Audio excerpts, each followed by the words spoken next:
આ એક દીપાની કહાની છે। મારી સહેલીના તેના મોટા સપના હતા।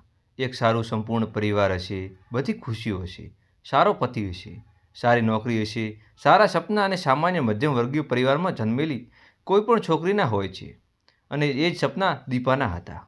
પરંતુ આજે દીપા ધ્રુસકે ધ્રુસકે રડી રહી હતી। આજે તેના પ્રેમીએ તેને આમ કહીને ઠપકો આપ્યો હતો કે જો તું મારા સાથે તારા પતિ દગો આપી શકે તો જ મારા માટે પણ દગો આપી શકે છે। જે પોતાના પતિની નથી થઈ તે મારી શું થશે? વિનોદ મોટેથી આ શબ્દો સાંભળીને દીપાના સ્તબ્ધ થઈ રહી હતી। તેનું હૃદય ખૂબ જ દુઃખ થઈ રહ્યું હતું। તેના વિના કંઈ બોલી વિનોદને ગાડીમાંથી ઉતરી અને પોતાના ઘરે આવી ગઈ હતી। બાળકોને સ્કૂલેથી આવતા હજુ ઘણો સમય હતો। દીપાએ એક જ નજરે પોતાના ઘરે જોયું, પછી સોફા પર બેસીને વિચારવા લાગી કે આખરે આવો ઓનલાઈન સંબંધ તેને શું મળ્યો?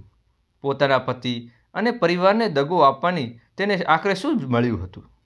દીપા પતિ સારી નોકરી હતો, 2 પ્યારા બાળકો, પોતાનું ઘર, ગાડી, કોઈ પણ વસ્તુની કમી ન હતી। ફક્ત એક જ વસ્તુની કમી હતી અને તે હતી પતિનો સમય। એક સ્ત્રી માટે તેના પતિ દ્વારા આપવામાં આવેલા સમય બધી દુનિયાના વસ્તુઓથી કિંમતી હોય છે। તેનો પતિ ઓફિસના કામમાં એટલો વ્યસ્ત થઈ ગયો હતો કે લવ મેરેજ હોવા છતાં દીપાને એક સમય આપવાનું ભૂલી ગયો હતો। તેને નોકરી એવી હતી કે તેને સવારે વહેલા ઘરેથી નીકળવું પડતું હતું અને રાતના મોડી ઘરે પાછો ફરતો હતો। પછી ખાઈ પીને ચૂપચાપ સૂઈ જતો હતો। દીપા અને બાળકો સાથે વાત કરવાનો સમય પણ મળતો ન હતો। મહિનાઓ પસાર થઈ જતા હતા। દીપાને પોતાના પતિ સાથે 2 પળની શાંતિથી વાતો કર્યાને ઘણો સમય વીતી ગયો હતો। આ શહેરમાં દીપાનું કોઈ પોતાનું ન હતું, ન તો કોઈ તેને સાથે વધુ મળવું જળવું પસંદ હતું। ફક્ત થોડા ગણ્યા ગાંઠ્યા સંબંધો અને સાગરથી સહેલીઓ ફોન ઉપર ક્યારેક થોડી ઘણી વાતચીત થતી હતી। મિત્રો, તમે હજુ સુધી અમારી ચેનલને સબસ્ક્રાઈબ ના કરી હોય તો ચેનલને લાઇક, શેર અને સબસ્ક્રાઈબ કરવાનું ભૂલશા નહીં। લગ્ન પહેલાં તો એ ખૂબ જ વાતો કરતો હતો, પરંતુ લગ્ન પછી ઘરની જવાબદારીઓના કારણે મને અને દીપા સાથે વાત કર્યા મહિનાઓ વીતી જતા હતા। દીપા પોતાની એકલાપણાથી ખૂબ જ પરેશાન હતી। ત્યારે તેની એક સહેલીએ તેને સોશિયલ મીડિયા એકાઉન્ટ બનાવવાની સલાહ આપી હતી, જેથી તેને પોતાનો સમય પસાર કરી શકે અને એકલાપણાથી બચી શકે છે। દીપાએ સોશિયલ મીડિયા વિશે ઘણું સાંભળ્યું હતું, પરંતુ તેને ક્યારેય હિંમત નહોતી થઈ કે તે પોતાનું ત્યાં જઈને એકાઉન્ટ બનાવે। ડરતા ડરતા તેણે એક દિવસ એકાઉન્ટ બનાવી લીધું અને ત્યાં જ તેની વિનોદ સાથે મિત્રતા થઈ ગઈ હતી, જે તે શહેરમાં રહેતો હતો। શરૂઆતમાં વિનોદ ક્યારેક ક્યારેક સોશિયલ મીડિયા પર દીપાને મેસેજ કરતો હતો। તે નાની નાની વાતો પણ તેને દીપાને ખૂબ પ્રશંસા કરતો હતો। દીપાએ ક્યારેય જવાબ નહોતો આપ્યો, પરંતુ વિનોદને તેની પ્રશંસા કરવી તેને પણ સારું લાગ્યું હતું। થોડા સમય પછી તે પણ જવાબ આપવા લાગી હતી। પછી ખબર ન પડી કે કેવી રીતે વાત સોશિયલ મીડિયા પરથી મેસેજથી શરૂ થઈને ફોન પર વાતચીત શરૂ પહોંચી ગઈ હતી। દીપા પણ પતિ ઓફિસે અને બાળકો સ્કૂલે ગયા પછી સમય કાઢીને વિનોદ સાથે ફોન પર વાત કરવા લાગી જતી હતી। પતિ અને બાળકો ઘરે આવે ત્યાં સુધી કેટલા સમય મળે બંને ફોન પર વાતો કરતા રહેતા હતા। હા, જો વિનોદ કોઈ જરૂરી કામ હોય તો તેને વાત ન થતી હતી। દીપાને વિનોદની એક વાત ખૂબ જ સારી લાગતી હતી કે તે ક્યારેય કોઈ ખોટી વાત નહોતી કરતો હતો। તેમની વચ્ચે એકદમ સામાન્ય વાતચીત થતી હતી અને એકબીજાને સમજતા હતા, એકબીજાને કાળજી રાખતા હતા, એકબીજા સાથે પોતાના સુખ દુઃખ અને બધી શેર કરતા હતા। દીપાના એકલાપણામાં તેના પગ ક્યારે અને કેવી રીતે વિનોદ તરફ આગળ વધી ગયા તેને ખબર જ ન પડી। વિનોદ પણ તેની દરેક વાત અને વાતો સમજતો હતો અને ઊંચી ચિંતા કરતો હતો। આજ તો દીપા ઈચ્છતી હતી કે કોઈક તો હોય જેની સાથે તે પોતાના દિલની દરેક વાત અને દરેક સમજ કરી શકે। સમય આમ જ પસાર થતો હતો। હવે દીપાને પોતાના પતિ વિશે કોઈ ફરિયાદ નહોતી રહી। ક્યારેક તો તેણે પોતાના સુકૂન બીજે ક્યાંક શોધી લીધો હતો। હવે તે પોતાની દુનિયામાં મસ્ત અને ખૂબ જ ખુશ રહેવા લાગી હતી। પહેરવા, ઓઢવું શોખીન દીપા હવે કંઈ નવું ખરીદવા માટે સૌથી પહેલાં વિનોદને જ પહેરીને બતાવતી હતી। ક્યારેક પતિ સાથે તો એટલો સમય જ ન હતો કે તે નજર ફેરવીને તેની સામે જુએ અને sari, suit, modern dress, haircut, mehndi દરેક ફોટા પર વિનોદનું દિલ ખોલીને તેની વાહવાહીને પુલ બાંધતો હતો। તેના મોઢેથી જાણે મોતી ખરતા હોય છે। વિનોદની નજરમાં દીપાને વધુ સુંદર કોઈ નહોતું। આજ 1 વર્ષ વીતી ગયું હતું, પરંતુ ધીમે ધીમે મિત્રતાથી શરૂ થયેલી તેમની વાતો મર્યાદાની સીમા ઓળંગવા લાગી હતી। એક દિવસ વિનોદ તેની પાસે સેલ્ફી માંગતો કરી. તે પહેલાં તો તે ના પાડતી રહી. પછી વિનોદ નારાજ ન થાય એવું વિચારીને તેણે તેને એક સેલ્ફી પાડીને મોકલી દીધી હતી. પછી વિનોદની માંગણીઓ વધતી લાગી હતી. પહેલાં તેણે એક દિવસ દીપાને અંદરના કપડાં જોવાની ઈચ્છા વ્યક્ત કરી હતી. દીપાએ તેને સ્પષ્ટ ના પાડી દીધી હતી. તો વિનોદ થોડો નારાજ થઈ ગયો હતો. તેણે 2 દિવસ દીપા સાથે વાત ન કરી. મજબૂરી થઈને દીપાએ જાતે જ તેને મેસેજ કર્યો. થોડા ગિલ્ટ થયા પછી વાતચીત શરૂ થઈ ગઈ હતા. થોડા દિવસ પછી વિનોદે ફરીથી તે જ કપડાં દીપાને જોવાની ઈચ્છા વ્યક્ત કરી હતી. આ વખતે દીપાએ ના પાડતા પણ તેની ઈચ્છા પૂરી કરી દીધી હતી. વિનોદે તેને અસહ્ય કહી હતી તો તેનું ખૂબ સારું લાગ્યું હતું. ખેર તેનો પતિ હવે તેના પર ઓછું ધ્યાન આપતો હતો.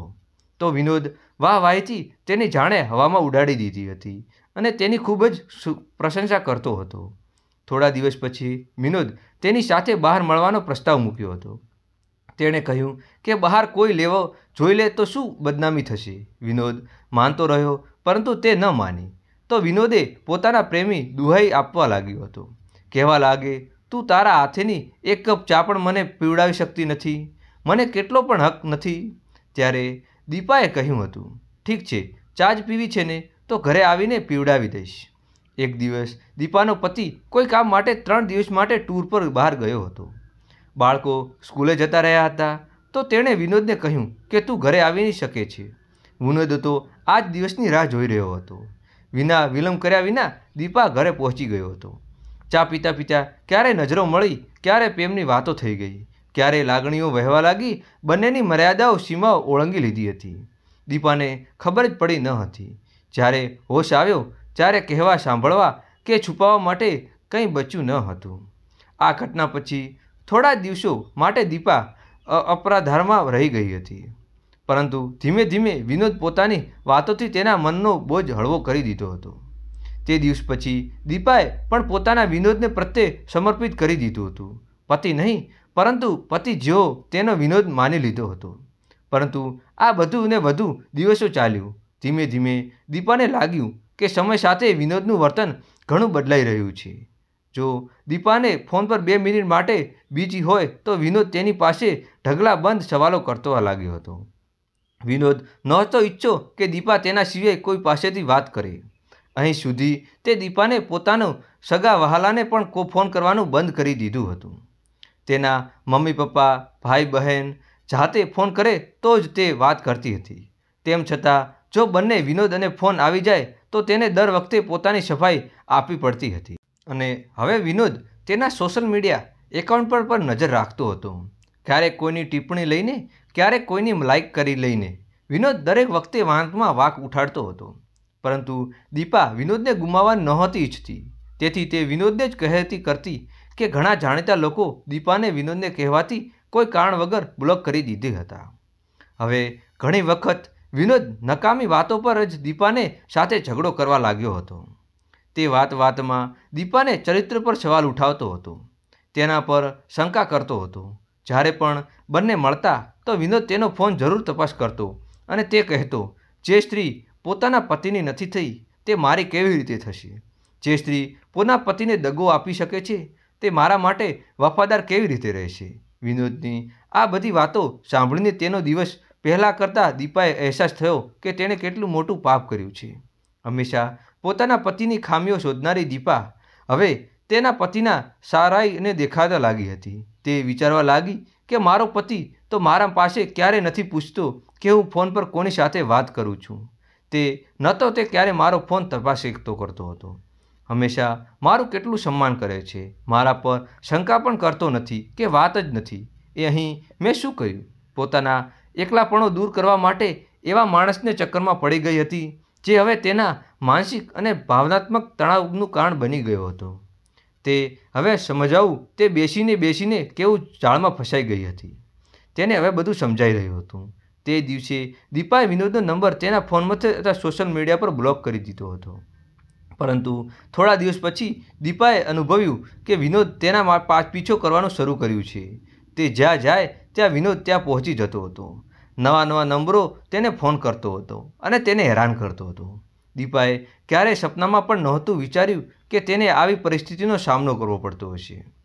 તે ન તો ફક્ત પોતાના પતિના પ્રેમ કરતી હતી, પરંતુ વિનોદને તેને પોતાની વાતોની જાળમાં ફસાવીને આવી ગઈ હાલતમાં લાવી દીધી હતી.